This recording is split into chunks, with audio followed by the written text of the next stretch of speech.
Welcome back, everybody. Welcome to the Monkey Shine Lab. Got a little bit of a kind of a quick stay indoors kind of thing today, so let's get to it. Today I've got a unboxing of this figure. I've had it for a little while. Excuse me, they put it out a little bit ago, and I ended up picking this up off of a, let's see, where did I get this? Got it online. I think I got it through the Amazon company for less than it was worth in the store initially, I think. I rarely buy Marvel Legends if I can't get a good deal on them. So I'm gonna guess that this one was, say, you know, I might have gone upwards for this one because this one actually sort of means something in my world. If you are unfamiliar with SUNFIRE, SUNFIRE is a Japanese mutant, and he debuted in 1970, I believe. I didn't find the X-Men probably until at least the mid-70s. So when he first came out, I was not picking up comic books all the time, but, you know, as you see here, I'm putting up some older artwork and stuff like that.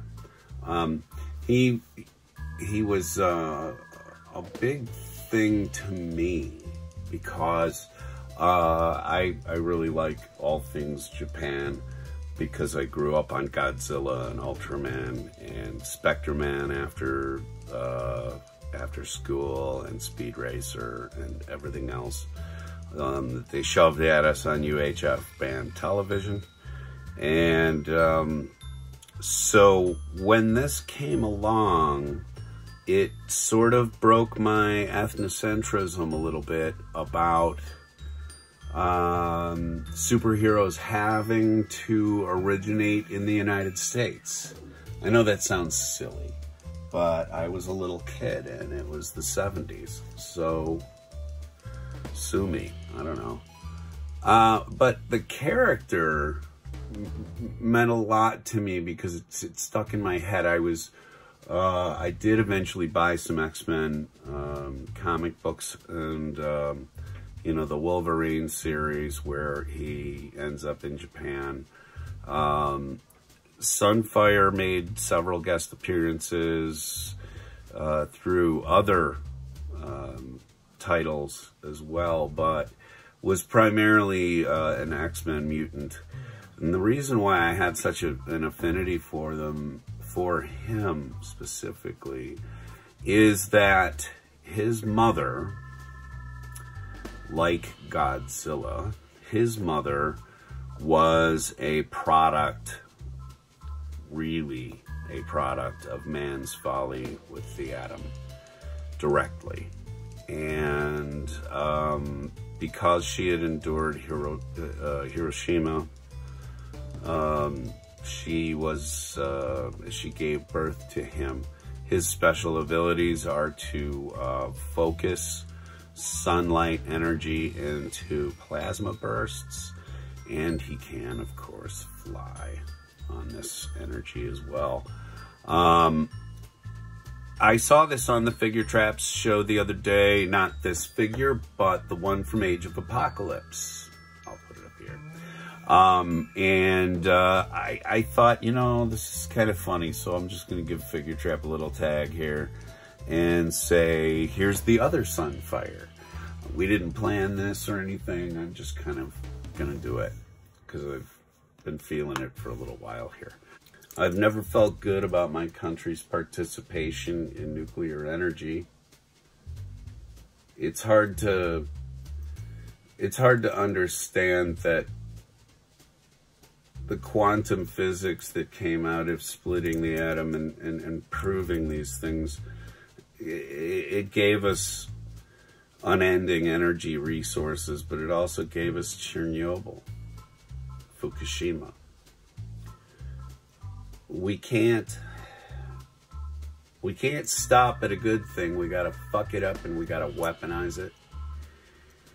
And it has always sort of broken my heart that my country is where many good things from those discoveries came, but it also is responsible for a lot of shit that can never, ever, ever be apologized for. Okay, usual Marvel Legends box, you know the drill. These things don't stack well. You can't put them in another box and keep them. You just gotta get them out of here. Plus, plastic needs to be set free. All right. The front says Marvel SUNFIRE from the X-Men. The side has some really cool artwork of him sort of blasting off. And the back has a really cool picture of him. This is, I think this picture is like one of the things that sold me on this figure. And here you see the bath is Warlock, and then let's see, Colossus, what is that? Shatterstar, Dazzler, Marvel's Polaris. I remember Polaris, and I remember Dazzler. I wanted to get a Dazzler. I should have. Cyclops, SUNFIRE, and Old Man Logan. I do not complete waves, and I don't, you know, because I really want to build a figure or something. I mean, I would love to have a BAF of Warlock.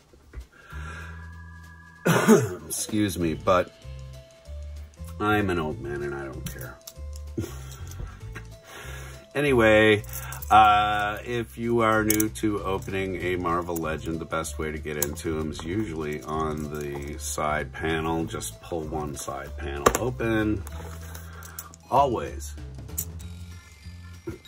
Always. I mean, always. Retract your knife.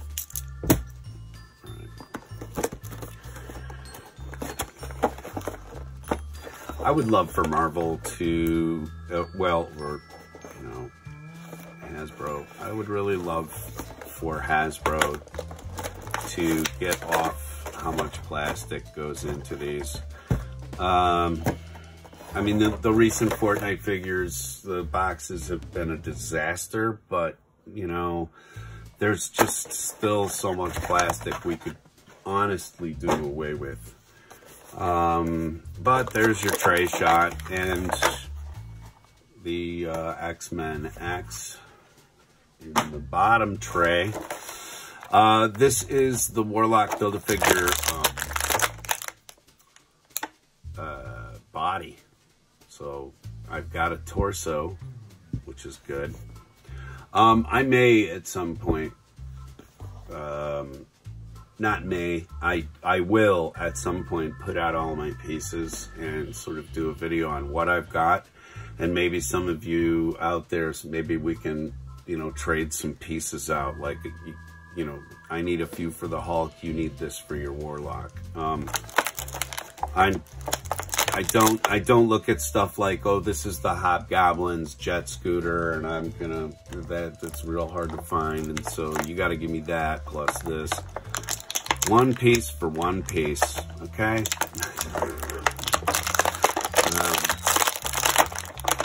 Pop him out of the tray, and pop these really cool fire effects. I can already tell you those fire effects. Those are fire. Okay. Now,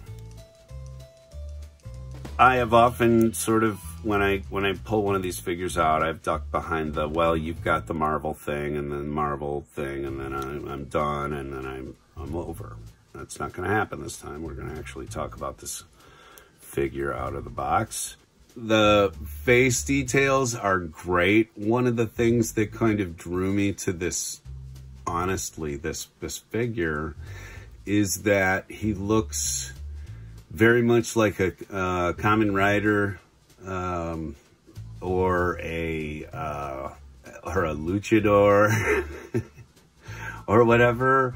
I mean, you can kind of fit this character in with a lot of different other characters and not have to worry about it. You know, some of your friends may come over and go, who the hell is that? But it kind of fit in with a lot of different crowds. All right, let's just talk about it though.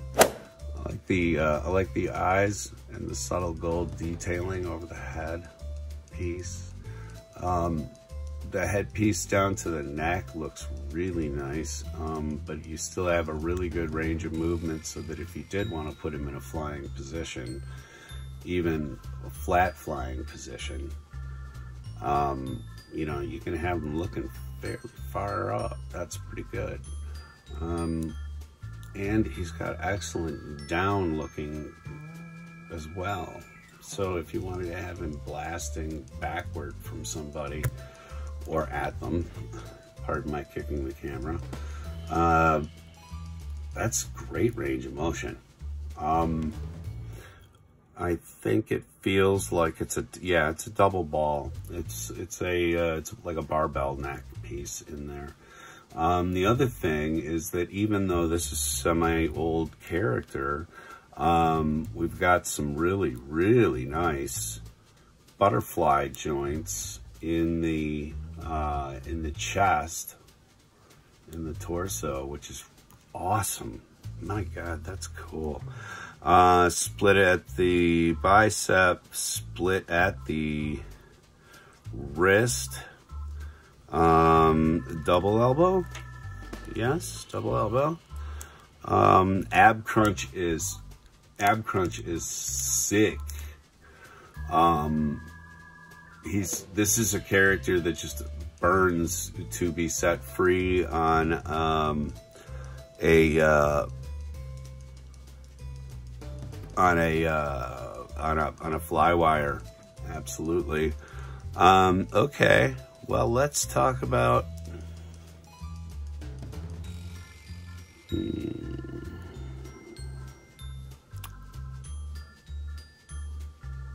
I bet I can probably scuff that off of there. That is the print.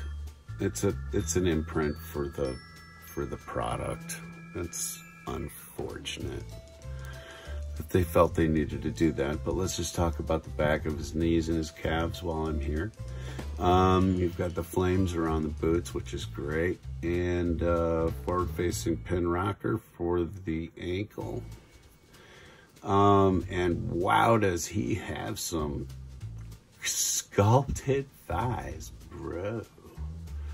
You are cut and then some. But that's really nice. Free floating belt, by the way. This is not molded to the figure. And you know, turning it around, he's got some really tight glutes. Got some tight glutes, gals. And a really good ab crunch in the back too, without goofing up the paint pattern much. Look at that. That's really nice when you can do that with a character, when you can stretch them out fairly well and stuff. And the paint work and the decals don't get in the way of the way you want to pose them for demonstration. You only get fist hands, which is all right. And you can just pop these suckers right onto his hands. So, Flaming Fist looks great. Absolutely fantastic. I'm going to tell you something. Let's just, in summation, let's wrap this up. But I'm going to say that this is quite possibly the best Marvel Legend that I have purchased yet, in terms of posability, quality of what you're getting with the butterfly wing joints and all the other stuff. Could he come with a separate head so that it's unmasked? Yeah, that would have been nice. But the flaming hands are pretty cool. and those will fit on any fist holding characters. So, you know, we can get those around, maybe use them on Johnny Storm or something if I wanted to. Anyway, I don't know. I haven't looked to see if you can get this character online anymore for a decent price. But I'll tell you something. If I saw one for 20 bucks and I wanted the character because it was important to me, like this one is in my pantheon of superheroes and growing up, 20 bucks or less, fantastic figure. Absolutely fantastic figure. The other thing that I wanted to get out of it's plastic prison. The blister pack here is this Lancia Racing. This is the EuroHauler.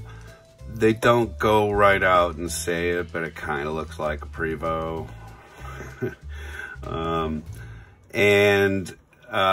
Anyway, you know, this is the only hauler set that I have actually been like super gotta have attracted to.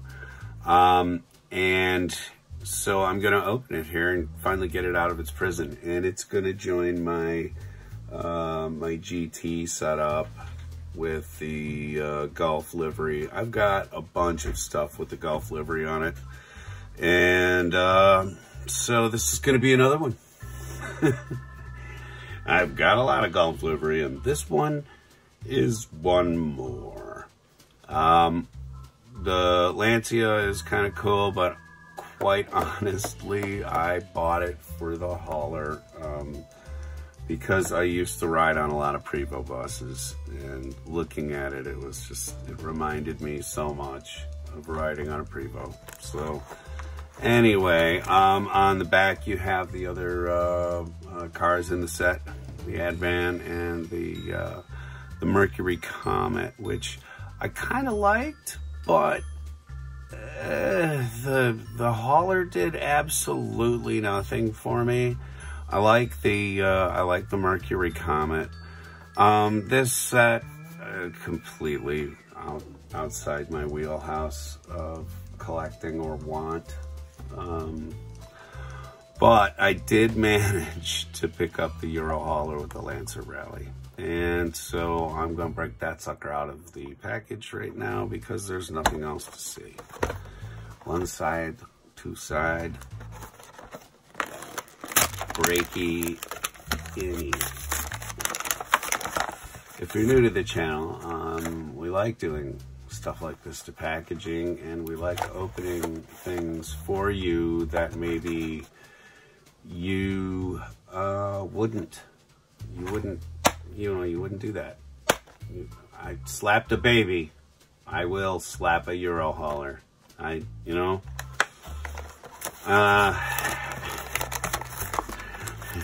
New viewers are like, this guy slapped a baby? I'm not subscribing. Well, maybe I am. You sickos. Sickos and sinners here at the Monkey Shine Lab, everybody. Anyway, there's the back side of it. There's the front side of it. Let's get rid of the clamshell. Wow, this has a lot of weight. It feels heavier than when it was in the package for some reason. When it was in the blister. Oh man, that.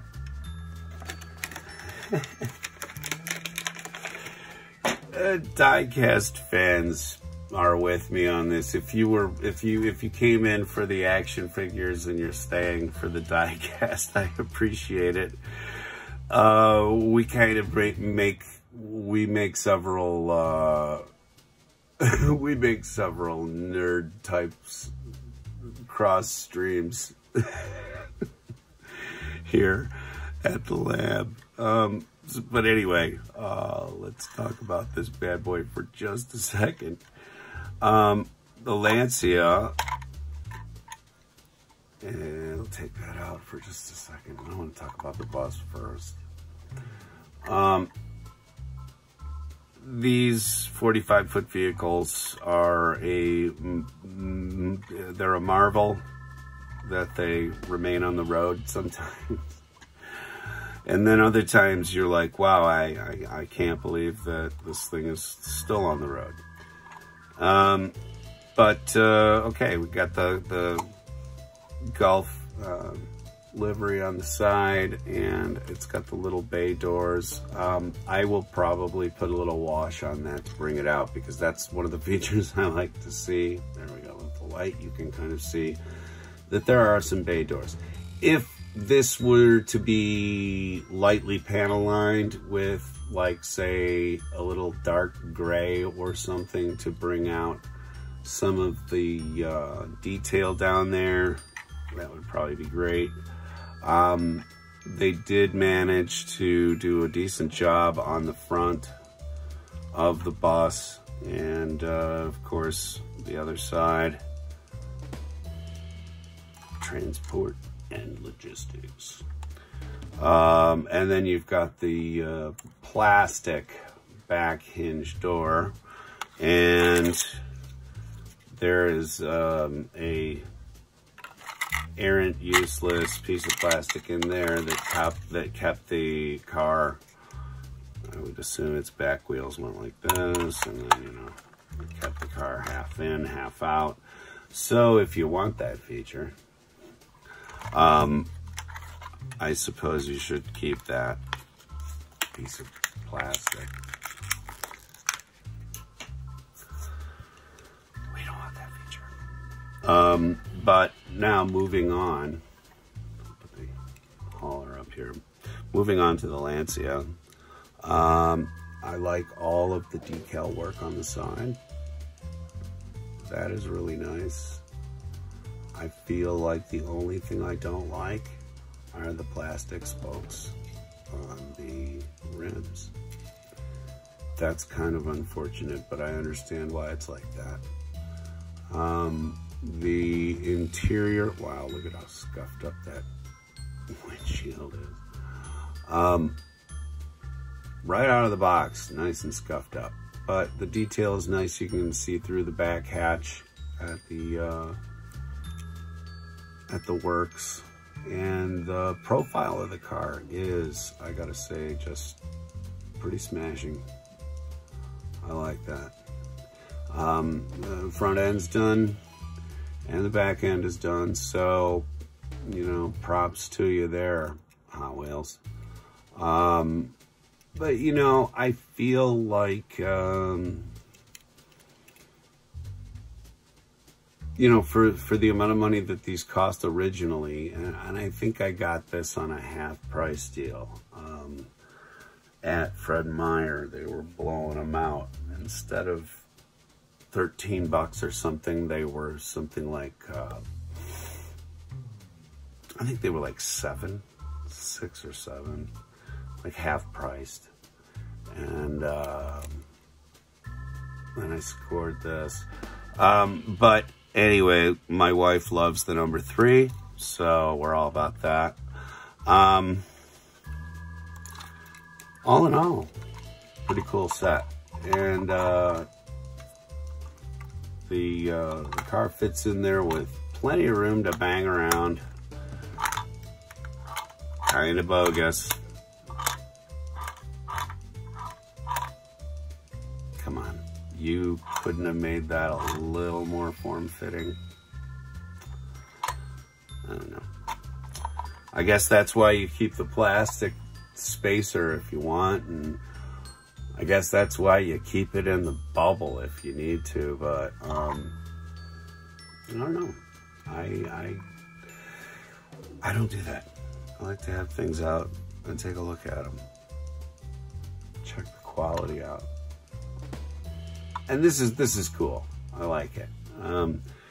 But it is sort of a bummer, just a little bit of a bummer, that these rims aren't a little better. You know, they should give you some chrome or some flat blacks, or I don't know, something. But that gray plastic, kind of tacky. Anyway, let's move ourselves along.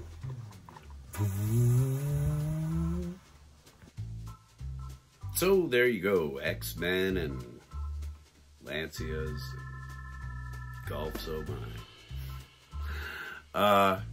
We like to do a lot of different stuff here. So if you see a toy hunt the first day you're watching, the next day it's probably going to be something different. We like to mix it up and we like to keep it coming. So please let us know what you like and what you don't like by leaving a comment below while you're watching. And if you do like what you see and hear, please remember, like, share, and subscribe. It really helps us out. All of those things help us out. And if you hit the little notification bell, you'll get notifications on your phone in the middle of an important work day as to time you can come and waste with us. Anyway, I want to thank you all very much, and I want to thank very specifically Rusty's Garage in Australia. Not quite certain his exact location, but I'm going to work it out, as he has sent us something. And so my wife has agreed to get on camera, but she wants to hit the beauty wash in the morning before she gets on camera. So we're gonna hold off for just a little longer, Rusty. I'm sorry. But while I'm talking about that, since I am talking about that, hang on just a second.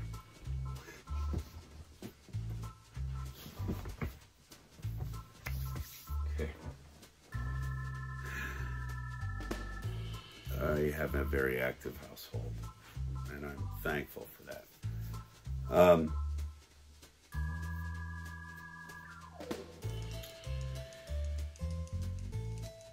My wife and I are making lots and lots of new friends through this channel, and it's always a good thing, whether those people live up the street or whether those people live halfway across the globe.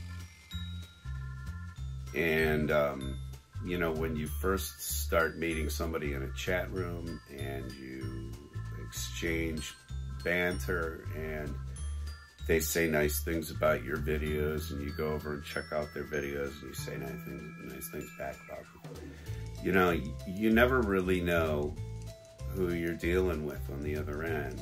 And Nas did a recent vlog where he talked about having to be careful, you know, that there are people out there that will use you and abuse you and all the other stuff. And he also said there are people out there who will lift you up. And you know, we don't know what kind of thing we're doing here. We saw something other people were doing, quite frankly, and we thought, hey, you know, we could do that too. But, you know, sometimes you meet some really special people out there, and it's not because they send you things. It's because they give you things that can't possibly come from any other human being. And I'm not going to get into specifics, but I want to say that there's somebody out there who has seriously inspired my wife and myself. Years ago, when my back started to go bad, I would have days where I couldn't walk very well, and I was all bent over like a question mark, you know.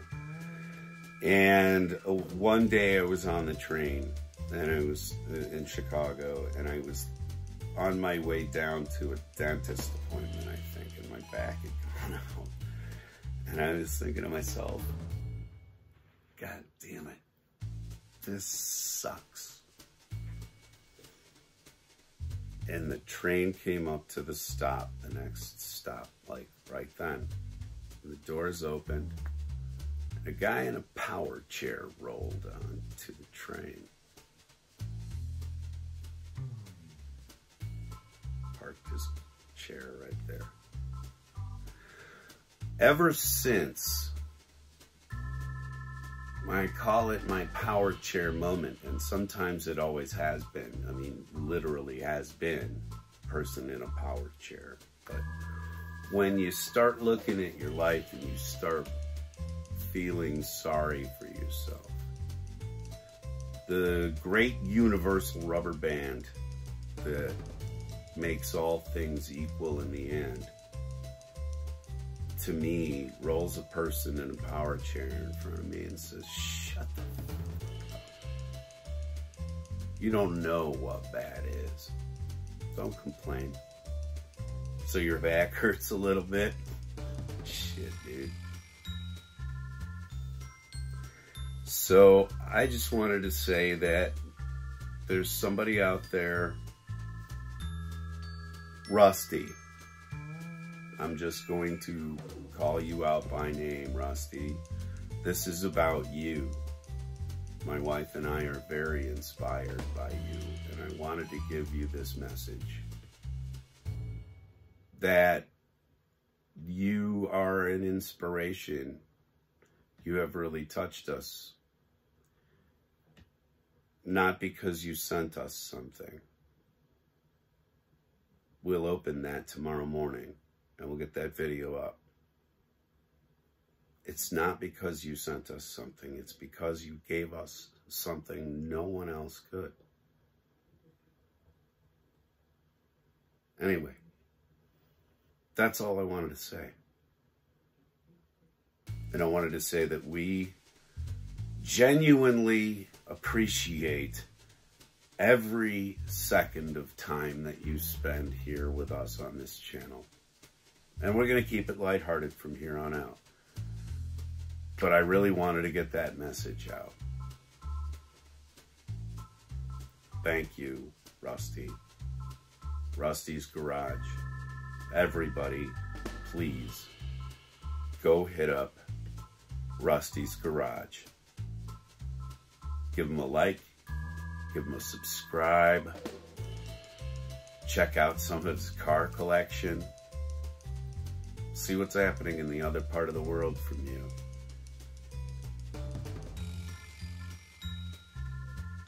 Thanks a lot. And we'll see you again very, very soon here at the Monkey Shine Lab. Thanks.